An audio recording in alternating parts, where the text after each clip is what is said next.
10 Stoic Principles so that nothing can affect you. Epictetus. What if the things that hurt you every day actually have no power over you at all? What if the anxiety, the anger, the constant worry could be switched off, not by changing the world, but by changing one thing inside your own mind?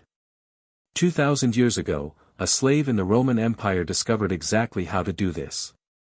His name was Epictetus, and he went from being owned by another man to becoming the most respected teacher of his age. Today, you're going to learn the 10 principles he used to become untouchable. Stay with me until the end, because the last one changes everything. Principle number 1. Focus only on what you control. This is the foundation of everything Epictetus taught. He said that some things are up to us, and some things are not. Your opinions, your choices, your effort, your responses. Those are yours. Everything else, other people's behavior, the economy, the weather, your reputation, is not. Think about the last time you sent an important email and then refreshed your inbox every 5 minutes, stomach in knots. Why? The reply was never in your control. Only the quality of your message was. The Stoics call this the dichotomy of control, and it works like a filter. Before you worry about anything, ask one question. Is this up to me? If yes, act. If no, release it. That single question can cut your anxiety in half. Principle number 2. Events don't hurt you. Your opinions about them do. Epictetus taught that people are not disturbed by things themselves, but by the judgments they form about those things. Read that again, because it's the key to your entire emotional life. Getting laid off is an event. The thought, "my life is over," is an opinion, and it's optional. 2 people can lose the same job. One spirals into depression for a year. The other updates a resume that night and lands something better within months. Same event. Different judgment. Different life.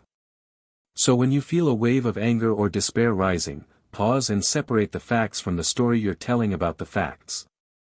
The facts are usually survivable. It's the story that's crushing you. Rewrite the story. Principle number 3. Discipline your desires. Epictetus warned that if you desire things outside your control, you are guaranteed to be disappointed, because you've handed your happiness to chance. So he taught his students to want differently. Desire your own effort, your own integrity, your own response, and treat outcomes as a bonus. Picture someone chasing likes on social media. Every post becomes a gamble, and their mood swings with the algorithm. Now picture someone who simply desires to create something honest every day. The likes may come or not, but their peace never leaves the table. That's the discipline of desire. Aim your wanting at what you can actually deliver, and failure becomes almost impossible. Not because the world got easier, but because your target moved within reach. Principle number 4. Remember that you will die. The Stoics kept death close, not to be morbid, but to be awake. Epictetus told his students to keep mortality before their eyes daily, because nothing burns away pettiness faster. Memento mori. Remember you must die. Sounds dark. It's the opposite. Think about the last argument you had over something trivial. A parking spot. A comment online. Now imagine you knew you had 1 year left. Would you spend a single minute of it on that fight? Death is the great editor. It deletes the nonsense and highlights what matters.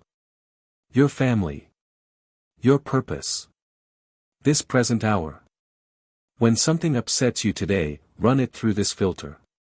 Will this matter on my last day? Almost nothing passes that test. Principle number 5. Love your fate. The Stoics didn't just tolerate what happened to them. They taught themselves to embrace it. Epictetus said, "Don't demand that events happen as you wish. Wish for them to happen as they do happen, and your life will flow smoothly." Later thinkers called this amor fati, the love of fate. It sounds impossible until you try it. Your flight gets cancelled. You can rage at the departures board, Or you can decide this delay is exactly what was supposed to happen, and use the 3 hours to call your mother, finish that book, plan your next move. Same airport. Completely different experience. The event was never negotiable. Your embrace of it always was. Stop arguing with reality. Reality always wins the argument. Principle number 6.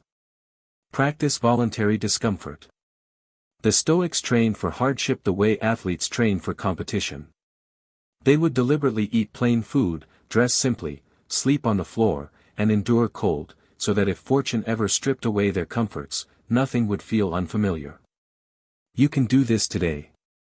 Take cold showers. Skip a meal. Leave your phone at home for a full day. Walk instead of driving. Why? Because every comfort you depend on is a hostage that fear can use against you. The person terrified of losing their lifestyle can be controlled by anyone who threatens it. But the person who has already lived without luxuries, on purpose, and discovered they were fine, that person is free. Comfort is a wonderful servant and a terrible master. Principle number 7. Build your inner citadel.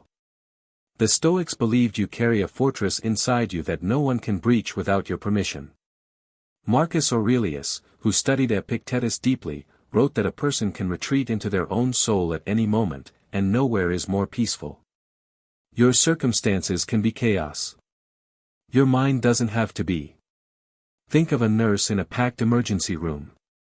Alarms scream, people panic, and yet she moves with calm precision, because her inner state is not up for grabs.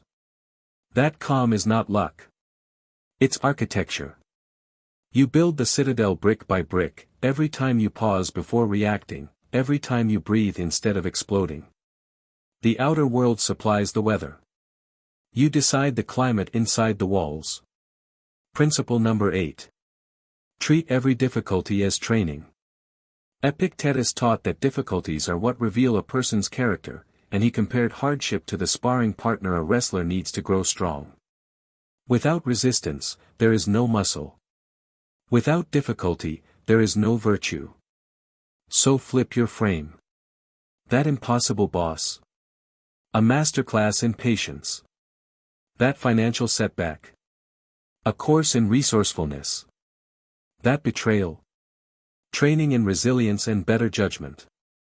Notice what happens in your body when you stop asking, "Why is this happening to me?" and start asking, "What is this teaching me?" The stress doesn't vanish, but it changes shape. It becomes fuel. Every champion was built by opponents, not by comfort. Life keeps sending you sparring partners. Stop resenting them and start using them. Principle number 9. Play your role well.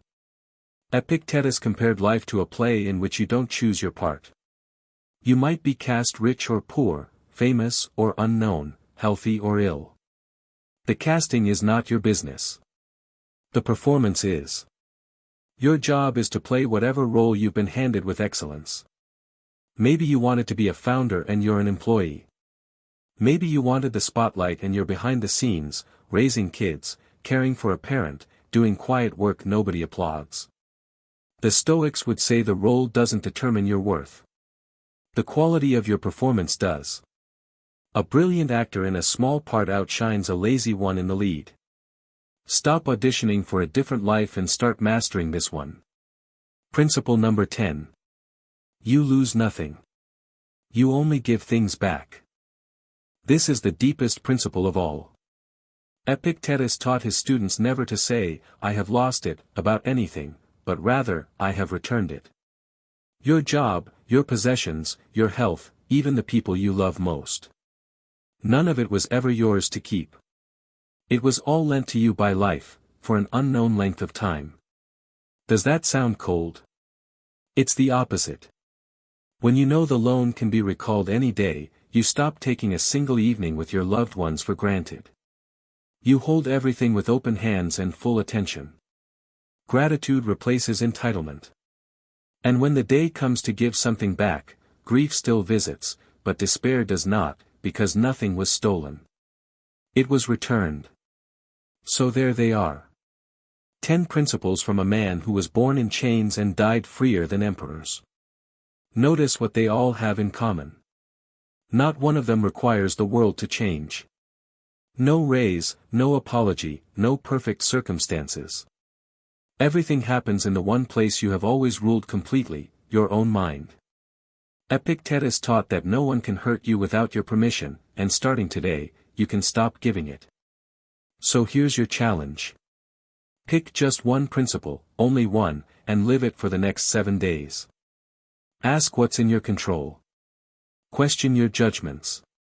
Take the cold shower. Then watch how quickly the things that used to shake you start passing through you instead. The fortress was always there. Now you hold the keys.